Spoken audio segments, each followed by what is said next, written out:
बिस्मिल्लाह। अल्लाहुम्मा सल्ली अला सय्यदना मुहम्मद व अला आलि सय्यदना मुहम्मद बारिक सल्लल्लाहु। अस्सलातु वस्सलामु अलैका या सय्यदी या रसूलल्लाह व अला आलिका व सहाबिका या हबीबल्लाह। अल्लाहुम्मा सल्ली अला सय्यदना मुहम्मद व अला आलि सय्यदना मुहम्मद बारिक सल्लल्लाहु। सबसे पहले मखलूक खुदा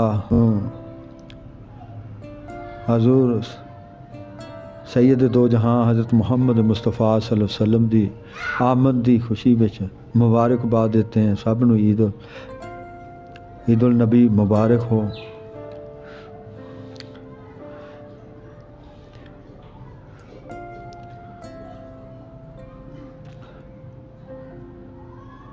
हकीकत ज़ुहद और उसकी फ़जीलत के बारे में कुछ बयान करेंगे। बहरहाल रबीउल अव्वल के महीने के बारे में भी कुछ बयान करेंगे। सारी मखलूक खुदा को 12 रबीउल अव्वल मुबारक हो।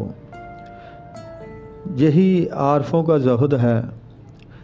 ये भी दुरुस्त है कि ऐसा ज़ुहद माल से हज़र ना करे बल्कि माल कबूल करे, हज़र ना करे माल बल्कि कबूल करके उसको सही तरीके पर सर्फ कर दे, मुस्तहक़ों को पहुँचा दे। जिस तरह हज़रत अमीरुल मोमिनीन हज़रत उमर फ़ारूक रज़ी अल्लाह ताला अन्हु का हाल था कि तमाम रुए ज़मीन का माल आपके हाथों में होता लेकिन आप उससे फारिग रहते। और हज़रत आयशा रज़ी अल्लाह ताला अन्हा ने भी एक दिन 1,00,000 दिरहम अल्लाह की राह में सर्फ कर दिए और अपने लिए 1 दिरहम का गोश्त नहीं खरीदा। अब सूरत यह है कि कोई आरफ तो ऐसा होगा कि 1,00,000 दिरहम रखता हो फिर भी उसको आरफ कहा जाए, और कोई शख्स ऐसा होगा कि उसके पास 1 दिरहम भी ना हो लेकिन उस पर भी उसको जाहिद नहीं कहा जाएगा। इसलिए कि इंसान का कमाल तो इसमें है कि उसका दिल दुनिया से बिल्कुल मुंतफर रहे, ना उसकी तलब से काम हो, ना उसकी तर्क से, ना उससे जंग करे, ना सुलह, ना इससे दोस्ती रखे, ना दुश्मनी। क्योंकि जब एक शख्स एक चीज़ से दुश्मनी रखेगा तो इसी तरह उसकी तरफ मशगूल होगा जिस तरह दोस्ती रखने वाला उसकी तरफ मशगूल होता है। आदमी का कमाल यह है कि वो मसवाए अल्लाह से काम ना रखें और दुनिया का माल उसके सामने दरिया के पानी की तरह हो। वो अपने हाथ को हक ताला का ख़ज़ीना समझे कि ज़्यादा हो या कम इसमें आए और इससे जाए, इसको कुछ परवाह ना हो। कमाल इसी में है। इस मकाम पर नादानों से लग़ज़श हो जाती है। इस तरह के जो शख्स हकीकत में दस्तबरदार नहीं हो सकता वो खुद को इस तरह फ़रेब दे कि मुझे माल दुनिया से कोई गर्ज नहीं है, लेकिन जब कोई माल का मुस्तहिक उसका माल ले, जिस तरह दरिया से पानी लेते हैं और किसी का माल ले और वो उन चीज़ों में फ़र्क, तो इसको समझ लेना चाहिए कि वो तनफ़्फ़ुस के फ़रेब में मुब्तला है और माल की मोहब्बत अभी तक उसके दिल में बाकी है। बस असल ये है कि आदमी कुदरत के बावजूद माल से दस्तबरदार हो और उससे भागे ताकि इसके जादू में ना फंस जाए। किसी ने अब्दुल्ला बिन मुबारक रहमतुल्लाह अलैह को ए ज़ुहद कहकर पुकारा, ए ज़ाहिद कहकर पुकारा, तो उन्होंने कहा कि ज़ाहिद तो उमर बिन अब्दुल अज़ीज़ हैं, क्योंकि दुनिया का माल उनके हाथों में है और वो कुदरत रखने के बावजूद ज़ुहद को इख्तियार किए हुए हैं। मैं तो मुफलस और लाचार हूँ, मुझे ज़ाहिद कहना लायक और सजाबार नहीं है। इब्ने अबी लैला रहमतुल्लाह अलैह ने इब्ने शबरमा रहमतुल्लाह अलैह से कहा कि तुम देखते हो कि इमाम अबू हनीफ़ा रहमतुल्लाह अलैह जो नसाज का फ़र्जंद है हमारे फतवा को रद्द करता है।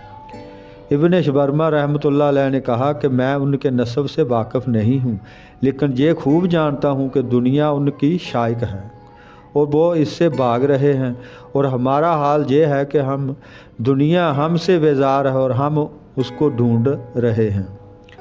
हज़रत इब्ने मसूद रज़ी अल्लाह ताला ने फरमाया कि जब तक ये आयत नाज़िल नहीं हुई थी مجھے معلوم نہ تھا کہ ہماری جماعت میں ایسا بھی کوئی شخص موجود ہے جو دنیا سے محبت رکھتا ہے۔ یعنی تم میں سے بعض لوگ دنیا کے طالب ہیں اور بعض آخرت کے طلبگار ہیں۔ اور جب مسلمانوں نے کہا کہ اگر ہم جانتے کہ حق تعالیٰ کی محبت کس چیز سے حاصل ہوتی ہے تو ہمیشہ اس بات کو کرتے، اس وقت یہ آیت نازل ہوئی۔ یعنی جب ہم ان کو فرمان دیں، حکم دیں کہ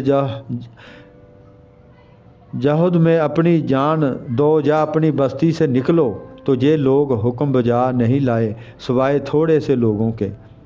اے عزیز، یک برف کو پیسوں کے عوض خریدنا کچھ نفع کا کام نہیں ہے کہ ہر ایک دانشمند اس کو اختیار کرے، اور دنیا کی نسبت آخرت کے اس نسبت سے بھی بہت کم ہے۔ جو برف سونے، روپے، پیسے سے رکھتا ہے، لیکن 3 اسباب ایسے ہیں جن کے باعث مخلوق اس بات سے بے خبر ہے۔ ان سے ایک ایمان کی کمزوری ہے، دوسرا غلبہ شہوت ہے، اور تیسرا اسباب غفلت اور سہل انگاری ہے۔ اور پھر یہ وعدہ کرنا کہ اب آئندہ اس کام کو کروں گا، غلبہ شہوت اس میں اکثر خلل ڈالتا ہے، اور آدمی کا بس نہیں کہ اس سے مقابلہ کر سکے، اس لیے کہ غلبہ شہوت میں انسان اس وقت حاصل ہونے والی لذت کا خیال کرتا ہے اور کل کی خوبی کو بھول جاتا ہے۔ یہ بیان تھا حقیقت زہد اور اس کے فضیلت کے بارے میں۔ آگے 12 ربیع الاول کے بارے میں، حضور صلی اللہ علیہ وسلم کی آمد کے بارے میں کچھ بیان کریں گے۔ ہم گناہ گار بندے اس قابل تو نہیں ہیں، لیکن حضور پیشوا صلی اللہ علیہ وسلم کا نام مبارک لینا اور ذکر کرنا ہمارے لیے باعث برکت اور اللہ کی رحمت کا سبب ہے۔ اللہ تبارک تعالی ہمیں توفیق عطا فرمائے۔ اللہم صلی علی سیدنا محمد وعلی آل سیدنا محمد وبارک صلی اللہ علیہ وسلم۔ آمین۔